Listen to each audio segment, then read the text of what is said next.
Hello. आज हम पढ़ने जा रहे हैं आपका improper integral and their convergence. अभी हमने फर्स्ट चैप्टर में पढ़ा था आपका रीमन इंटीग्रल, और रीमन इंटीग्रल में क्या था बेटा कि आपकी जो रेंज ऑफ इंटीग्रेशन थी वो फाइनाइट थी, that is the interval A B is finite and the integrand is bounded on this interval A B.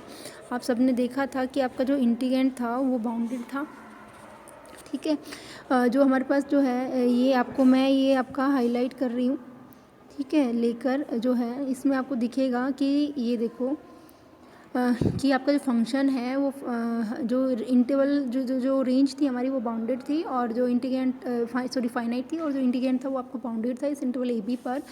Under such assumption this type of integral is called the proper integral. ये इस type के जो integral हैं इनको हम proper integral कहेंगे। But when these assumption are not satisfy, अब मान लो अगर ये एजम्पशन सेटिस्फाई नहीं होती है, कि कुछ इंटीग्रल ऐसे होते हैं जिनकी आपकी इंटरवल बाउंड फाइनाइट नहीं होती है, या कुछ ऐसे होते हैं जिसमें इंटीग्रल फाइनाइट होती है, फंक्शन उस इंटीग्रल पे बाउंडेड नहीं होता है, तो इस टाइप के इंटीग्रल को हम क्या कहेंगे? तो इसीलिए उसने एक नई टर्म दी आपको, इम्प्रॉपर इंटीग्रल। तो प्रॉपर कौन सा हुआ? जिसमें आपकी फंक्शन जो है वो बाउंडेड है और जो इंटरवल है वो फाइनाइट है।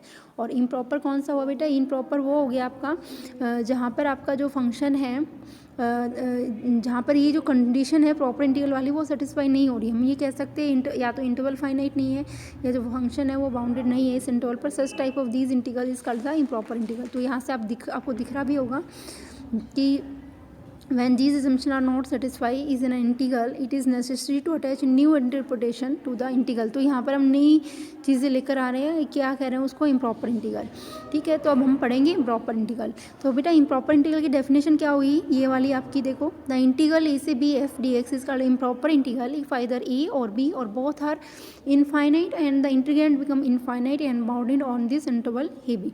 कि वो integral F D X is called improper integral, उसको हम इम्प्रॉपर इंटीग्रल कहेंगे इफ़ आइदर अपर और लोअर लिमिट इज़ इनफाइनाइट, या तो आपकी अपर लिमिट इनफाइनाइट है या फिर आपकी लोअर इंटीग्रल जो है इनफाइनाइट है, उसको हम क्या कहेंगे आपका? या फिर फंक्शन जो आपका अनबाउंडेड है वो हमारे किस कैटेगरी में आएंगे? Improper integral. अच्छा, इम्प्रॉपर इंटीग्रल के इसने कुछ एग्जांपल दिए हैं आपको, क्या है? The integral 1/x minus 1 from 0 to 1। तो जो लिमिट है बेटा 0 to 1 है, तो ये जो आपकी इंटरवल है ये तो बाउंडेड है, आपको दिख रहा होगा। But this integrant 1/x minus 1, देखो मैं लिख रही हूँ, आपको दिखेगा, ये देखो 1/x माइनस 1, ये जो है हमारा इस इंटरवल की अगर हम बात करें 0 से 1, तो इस इंटीग्रल पर ये जो हमारा फंक्शन है ये अनबाउंडेड है। कहाँ पर अनबाउंडेड है बेटा? यहाँ पर 1 पुट करके देखो तो आपको जो दिखेगा ये जो फंक्शन है ये आपका 1 पर क्या है, इसकी जो लिमिट है वो इनफाइनाइट आएगी, that is the function is unbounded. तो ये मेरे पास जो है इसमें लिमिट फाइनाइट है लेकिन फंक्शन अनबाउंडेड है। सेकेंड एग्जाम्पल देख रहे हैं हम ये वाला, इसमें आपका है -1 to 1 1/x। तो बेटा इसमें क्या है, आपका जो लिमिट है वो भी फाइनाइट है, लेकिन इस इंटरवल -1 to 1 में आपका एक पॉइंट 0 कंटेन कर रहा है, और 0 पर जो फंक्शन 1/x है वो अनबाउंडेड है। तो इट मीन्स ये जो है आपका कैसा इंटीग्रल हुआ? इम्प्रॉपर इंटीग्रल हुआ। क्लियर है ये? ठीक है। नेक्स्ट एग्जांपल अगर हम देखें तो ये आपका ये वाला है, इसमें भी आपका क्या है कि फंक्शन जो है वो अनबाउंडेड है, लिमिट आपकी फाइनाइट है।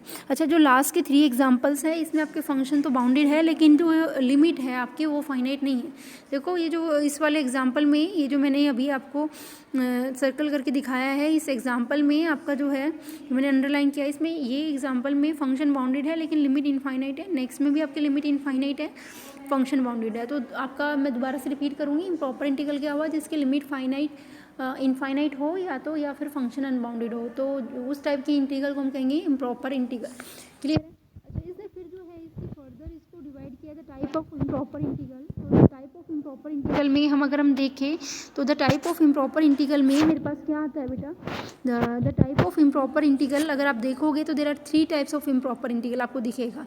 तो first type of improper integral, second and third kind of improper integral. The integral A से B F D is said to be improper integral of first kind if either A और B और both are infinite but the integrant is bounded. कि या तो ए infinite है या B infinite है, या फिर जो आपका इंटीग्रेंट है वो कैसे है? अनबाउंडेड है। कि सॉरी जो इंटीग्रेंट है वो बाउंडेड है। देखो इसमें जो इसे फर्स्ट कैटेगरी में रखे, उसमें फर्स्ट कैटेगरी में वो वाले इंटीग्रल रख लिए जिनके लिमिट इनफाइनाइट है। फंक्शन बाउंडेड है। Second kind of improper integral आप देखोगे तो सेकंड काइंड में उनको रखा है जिसकी लिमिट फाइनाइट है लेकिन फंक्शन अनबाउंडेड है। अच्छा, थर्ड क्या आ रहा है हमारा, mix kind of improper integral. तो मिक्स से जैसा कि नाम से क्लियर हो रहा है, mix kind of improper integral, या इसको मैं जो है आपका थर्ड काइंड कह दूँ। तो मिक्स में आपका फर्स्ट और सेकंड दोनों की प्रॉपर्टी आ जाएगी, तो मतलब जिसकी लिमिट भी इनफाइनाइट हो, फंक्शन भी अनबाउंडेड, उसमें दोनों ही प्रॉपर्टी होगी, तो वो आपका किस में आ जाएगा, मिक्स काइंड। एक बार थोड़ा सा डिटेल से देख लेते हैं। फर्स्ट काइंड क्या था हमारा, जिसकी लिमिट क्या है आपकी, इनफाइनाइट।